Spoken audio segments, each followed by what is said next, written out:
Hello बच्चों, आप सभी कैसे हैं? उम्मीद है कि आप लोग बहुत ही मन धन लगा के पढ़ाई कर रहे होंगे। दोस्तों, डेली 10 बजे 10 मिनट आपको अपने जीवन का टाइम देना है और 10 मिनट में बेहतरीन वो 5 क्वेश्चंस को जान लेना है जो एग्जामिनेशंस के लिए बहुत ज़्यादा इंपॉर्टेंट है। तो चलिए देखते हैं आज वो बेहतरीन 5 क्वेश्चंस क्या है। पहली क्वेश्चंस देखिए, दो धनात्मक संख्याओं का अनुपात दो धनात्मक संख्याओं का अनुपात 3:4 है। यदि इनके घनों का योग 728 है तो इनके संख्याओं का योग क्या होगा? यानी इनके घनों का योग पूछ रहा है ना। तो मान लेते हैं कि एक 3x है और इसको घन कर देते हैं। ठीक, दूसरी संख्या क्या है? 4x है और इसको भी क्या करते हैं? घन कर देते हैं। और इन दोनों का योग कितना है? 728 है। ठीक है ना? इतनी बातें समझ में आई। चलिए, अब 3 का क्यूब कौन बताएगा? 3 का क्यूब होता है 27 एक्स क्यूब और 4 की क्यूब कितनी होती है? 64 एक्स क्यूब बराबर कितना हो गया? 728। अब 4 7 4 11, 6 2 8 1 9, यानी 90 एक्स क्यूब इक्वल टू कितना हो गया? 728। तो यहाँ पर दोस्तों एक्स क्यूब इक्वल टू कितना हो रहा है? 728 अपॉन 91। ठीक है ना? यहाँ तक सभी को समझ में आया। अब 91 से क्या करेंगे? इसे 8 बार में काट देंगे। तो एक्स क्यूब इक्वल टू कितना हो गया? 8। तो एक्स का क्यूब रूट क्या होता है? 2 होता है। ठीक है ना? क्योंकि ये संख्या मेरा कितना था? 4x और 3x मैंने माना था। तो इन संख्याओं का योग, तो इन संख्या का योग कितना हो? 4x प्लस 3x बराबर कितनी हो गई? 7x। और 7 इंटू क्या हो गया? 2 बराबर हमारी आंसर जो हो गई 14। कैसा लगा? आप जरूर हमें कमेंट बॉक्स में बताएं, हमें सेशन में बताएं कि आपको ये क्लासेस कैसी लग रही है। ठीक है दोस्तों, चले नेक्स्ट प्रश्न पर। चलिए बनाइए ये प्रश्न। क्या बोल रहा है? जल्दी से बनाइए, फटाफट बनाइए। एक व्यक्ति के वेतन में पहले 15% की वृद्धि की जाती है, उसके बाद 15% की कमी की जाती है। उसके वेतन में हुआ शुद्ध परिवर्तन क्या है? यानी दोस्तों, मैंने कहा था कि जब आपको अच्छी परसेंटेज मिली ना, तो सक्सेसिव को जो फॉर्मूला है ना, a plus B plus A B upon 100, उस फॉर्मूला से कर दे। पहले वृद्धि हो रही है तो चलो ठीक है, मैंने वृद्धि कर दिया। ठीक है ना? फिर क्या हो रही है? उसके बाद कमी, तो माइनस, कमी हो गया। फिर यहाँ पर माइनस हो जाएगा क्योंकि एक बार कमी और एक बार वृद्धि होने पर, क्योंकि यहाँ माइनस होगा तो ये ऑटोमेटिकली माइनस होगा। अपॉन 100, प्लस 15 माइनस 15 कट गया, 225। 225 बटे क्या है यहाँ पर? 100। यानी आंसर क्या हो जाएगा? 2.25%। और सामने माइनस है ना, यानी यहाँ पर क्या हो गई? प्रतिशत की क्या हो गई? कमी हो गई। ठीक है ना? यानी 2.25% का क्या हो गया? लॉस हो गया। ठीक है? आपको ये फॉर्मूला हमेशा याद रखना है, a plus B A B upon 100, जब अच्छी वाली परसेंटेज आए तब। ठीक है ना? चलिए नेक्स्ट प्रश्न पर। चलिए, अब देखिए यहाँ पर मेंसुरेशन से 2D और 3D डायमेंशन से कुछ प्रश्न आते हैं जो कि एकदम बेसिक लेवल के होते हैं। दो शंकों की ऊंचाई का अनुपात, यहाँ पर मान लेता हूँ h1, है ना? यहाँ पर मैं क्या मान लिया? h1 अनुपात h2। h1 अनुपात h2 इक्वल टू कितना है? 2:1। ठीक, फिर यहाँ देख रहा हूँ R1 अनुपात R2 बराबर कितना है? 1:2। अब उसके बाद शंकु के आयतन यानी कोण के आयतन कितने होते हैं? तो मैं V1 अपॉन V2 निकाल लेता हूँ और इसके आयतन पाई R1 स्क्वायर H1, है ना? और सामने क्या होगा? 1/3। और यहाँ भी 1/3 पाई। और 1/3 पाई से यहाँ कोई लेना देना नहीं है क्योंकि दोनों में तो 1/3 पाई R2 स्क्वायर H2। ठीक है ना? और ये पूरा पोर्शन कट जाएगा। अब देखिए R1, R1 क्या है? 1, यानी यहाँ पर क्या होगा? 1 इंटू 1 होगा। और H1 कितना है? 2, यहाँ पर क्या हो जाएगा? 2। फिर यहाँ पर देखिए R2 कितना है? R2 आपके पास 2 इंटू 2 है। और H1 H2 कितना है? 1 है। तो 2 से 2 कट गया, आपके पास आंसर 1/2 यानी 1:2 हो रहा है। ठीक है? तो इस तरह से बेसिक प्रश्न आपको मेंसुरेशन से देखने मिलेगी। आपको घबराना नहीं है। मैं एग्जामिनेशन से पहले आपको मेंसुरेशन की फॉर्मूला को रिवीजन करवा दूंगा और साथ ही साथ कुछ मैथ भी बता दूंगा, जिससे आप काफी अच्छी तरह से कंफर्टेबल फील करोगे। ठीक है ना मेरे प्यारे दोस्तों? चलते हैं नेक्स्ट प्रश्न की ओर। मिश्र धातु ए 40 किलोग्राम मिश्र धातु बी के 63 किलोग्राम में मिलाया जाता है। यानी ए का मिश्र धातु कितना है? 40 किलोग्राम। बी का मिश्र धातु कितना है? 63 किलोग्राम।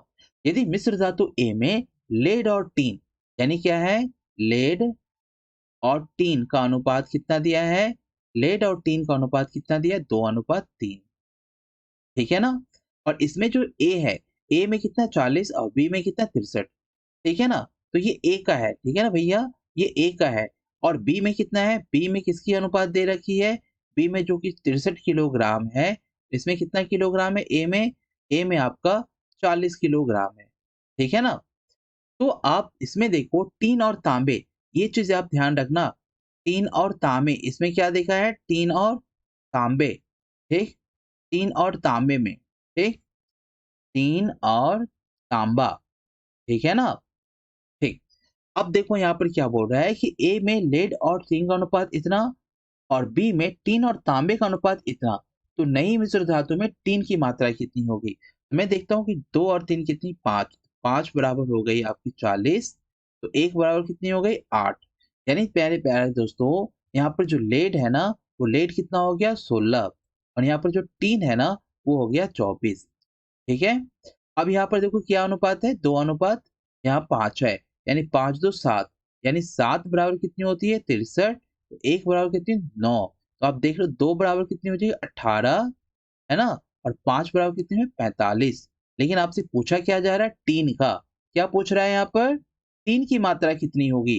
तो एक टीन यहाँ पर है और दूसरे टीन यहाँ पर है, तो 8 4 12, यानी 18 और 24 आपको जोड़ देना है।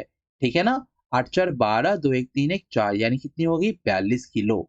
तो टोटल टीन कितनी हो गई आपकी, 42 किलो टीन हो गई। उम्मीद करते हैं आपको इस तरह के लैंग्वेज बेसिस प्रश्न समझ में आ रहे होंगे। ये तरीका है दोस्तों, आप यदि बेसिक पर आप फोकस करोगे ना, तो आपकी सारी मैथ बन जाएगी। चलते हैं नेक्स्ट प्रश्न की ओर। नेक्स्ट और अंतिम प्रश्न देखिए कि दो धनात्मक संख्या x और y का अंतर 350 है, जहां x बड़ा है y से। यदि x का 9.5%, y के 16.5% के बराबर है, दोनों संख्या x और y का योग क्या है। यानी क्या बोल रहा है, x का 9.5%, x का 9.5%, एक बराबर y का 16.5%। परसेंटेज से परसेंटेज कट गई, क्या हुआ, ये परसेंटेज से परसेंटेज क्या हो गई, कट गया। अब देखो यहाँ पर मैं x और y का यदि रेशियो निकालूं, x y का रेशियो ऊपर क्या है 16.5 है और नीचे क्या है यहाँ पर 9.5 है। दोनों की एक वैल्यू का डेसिमल है, तो डेसिमल क्या उड़ गया, डेसिमल क्या होता है, कट गया। ठीक है ना। तो यहाँ पर वैल्यू सिर्फ आपको बच रही है 165 अपॉन क्या, 95।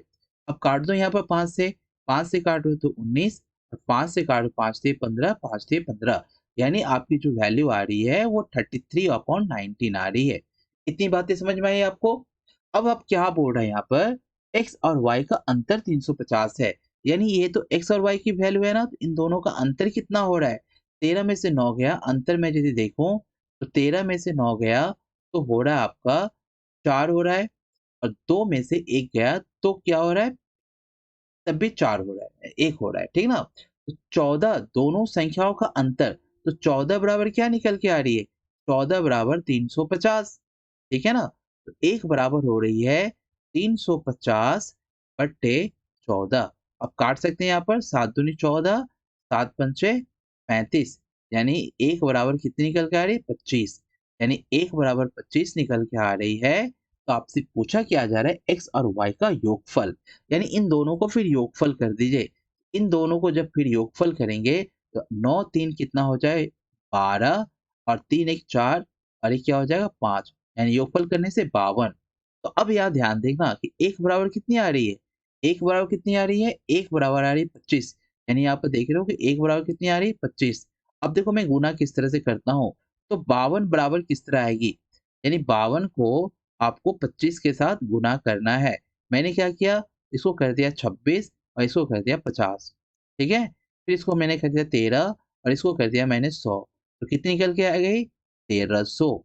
देखो आसानी से मल्टीप्लाई होगी ना, मुझे कोई 52 और 25 का पहाड़ा नहीं पढ़ना पड़ा।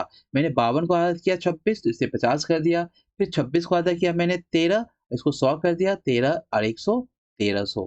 ठीक है ना। तो x और y का योग, इन दोनों को फिर एक बार योग कर दिए। पहले अंतर से हमने एक का वैल्यू निकाल लिया, फिर योग से मैंने आंसर निकाल लिया। तो दोस्तों कैसा लगा आपको इस 10 मिनट में 5 बेहतरीन प्रश्न ज़रूर आप मुझे कमेंट बॉक्स में बताएँ और पूरी लगन और मेहनत के साथ परीक्षा का तैयारी करें। जय हिंद।